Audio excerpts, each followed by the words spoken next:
Well, hey, still rolling along here at the Dell Storage Forum in Boston. I'm joined by the V team, Travis and Laz.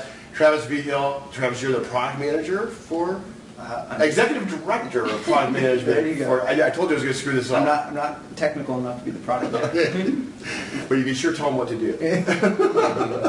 And Laz, I'm going to mess up your name brutally. Vekiarides. Okay, good. I get it right every time. You do. And obviously you're the executive director of engineering for EqualLogic as well. And obviously you guys, first of all, this is right in your backyard, this event. And so there's been a lot of focus at this Dell Storage Forum, in contrast to last year, a lot more focus on EqualLogic.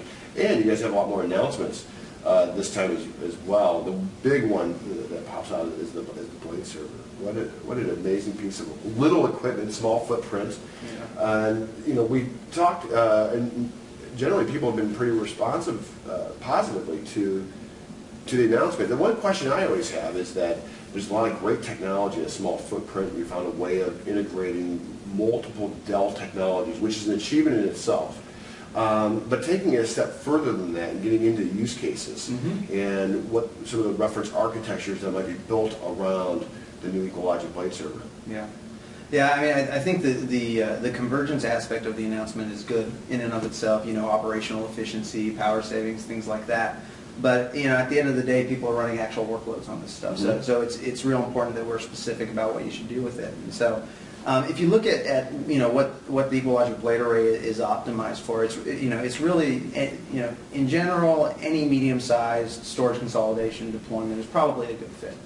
But if you want to talk about specific workloads, we think our hybrid version of the array, which is actually a combination of SSD and spinning media, is an excellent fit for virtual desktop infrastructure.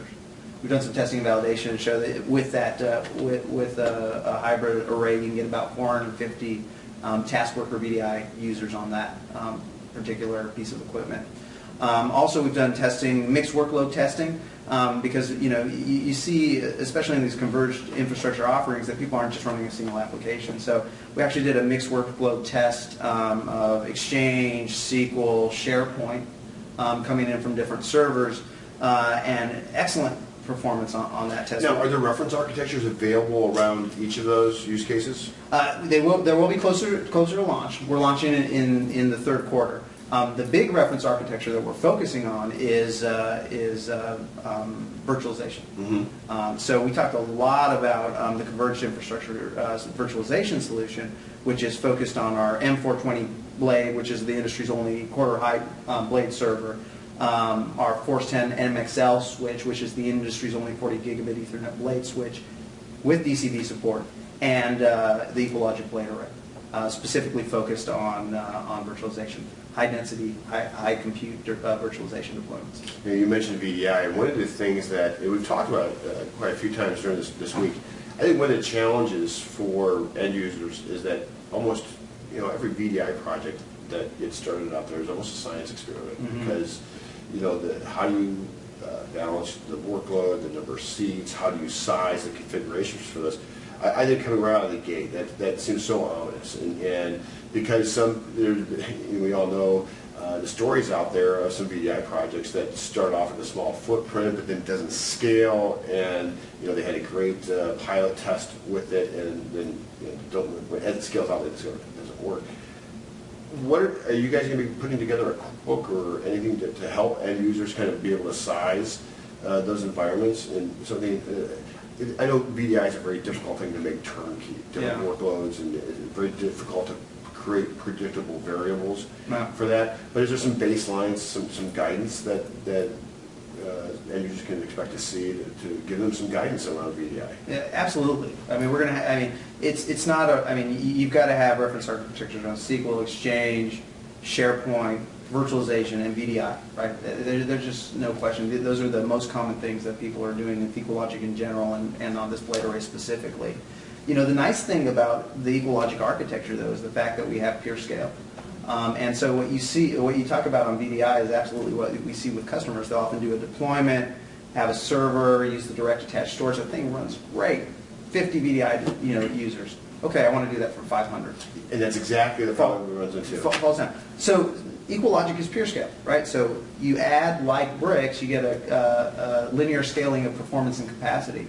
And specifically with the hybrid array I was talking about earlier, we also have put in place a load balancing algorithm that solves the issue of the boot storm, right? Being able to put hot bits of data on the SSD and cooler bits of data on the spinning media. So we think that. Let's talk about that for a second. Yeah. How does that work then? Because obviously, when you initially size these things, you're going to need either spindle count or flash drives. Yeah. How does the software manage that load then? Yeah. For the boot storm. Well, you want to take the load balancer one? Yeah. Well, yeah. So first of all, you have to be able to detect what hot means, and so we actually have some algorithms that will determine or determine something is hot with just a very small number of accesses within a very short period of time. So we immediately, and this is kind of an interesting algorithm because the SSD part of the array is not a cache, so we actually immediately move the data into SSD, and we keep it there until such times it's no longer hot. And so we can do this very, very quickly because it's actually all contained within one chassis. So when we talk about different types of load balancing, you know about the tiering that Compellent does between RAID sets and things along that line. That's more of a slower moving tiering function. So you can think of this as high-speed tiering. Fast tiering. Yeah, it happens almost instantaneously, so things can move back and forth relatively quickly, and it's intended for loads that are spiky. And we have this technology we call shock absorber. It's intended to smooth out these gigantic performance spikes that you have with workloads like VDI. And in fact, when I've said this in the past, that hybrid array was almost tailor-made for VDI workloads. So, Yeah. Laz, it was tailor-made for VDI. I mean, if you looked at what we optimized around it, when we conceived this problem, we were actually going through an issue with a very large customer that was trying to do VDI on EqualLogic. And so, in addition, we were able to capture their workload and the workloads of a bunch of other people that were trying to do VDI, and did that as our input into how we're going to create the algorithm to optimize for VDI workload. That's great. Well, I think the big news, for me, isn't just the tech, but the fact that now you've got some reference architectures and some guides. You take it a step further, besides just having some really cool tech. And again, the integration of the components is amazing in itself. Where do you see this as we wrap up? Where do you see this going? Obviously, you can scale modularly with this. Do you see those each getting larger, or how do you see the development of this? I mean, I know this is a new product. It's a new toy. Yeah. We don't get too far ahead of ourselves here. Yeah. But where's the opportunity for EqualLogic as this gets larger?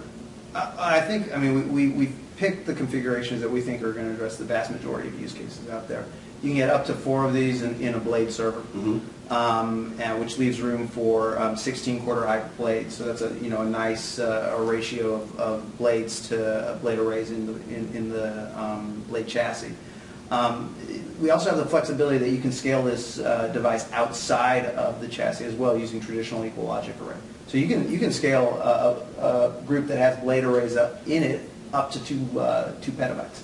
So extremely large scalability. So scalability won't be the issue. It won't be the challenge. Right. So what is the thing? What's the horizon look like? Without getting into specific products or anything else like that, if you had to aim big or dream big, Yeah. where would you be looking at? Dream big, Laz. See, punted it over to you. Yeah, well, with respect to, you can say something too. I mean, with the VDI deployments, I think what we want to be able to do is, I think as we determine what the appropriate percentage of flash is to spinning media, I think what we're going to want to see ultimately is a set of parameters that allows you to tailor that a little bit better. So what you see with different types of, even within VDI workloads, you have different types of VDI workloads. What I think all the holy grail is, it's, as long as flash or the SSD portion of the array is going to cost an order of magnitude more than the spinning media, what you want to do is calibrate that cost better. And so those are the kinds of things that I think down the road you're going to start to see, as tweaking and changing a little bit. And it's one thing to write, a solution paper or an architectural brief on what the guidelines should be. It's another thing altogether to make it so mindless that you don't even need that. You get an easy button on there. Yes. Just to deploy VDI. Yes, that's right. Well, that's great. Well, thank you guys. Thank the V team. Appreciate you guys taking some time to join us. Hope you enjoy the rest of the show. This is great. Thank you very much. Thank you.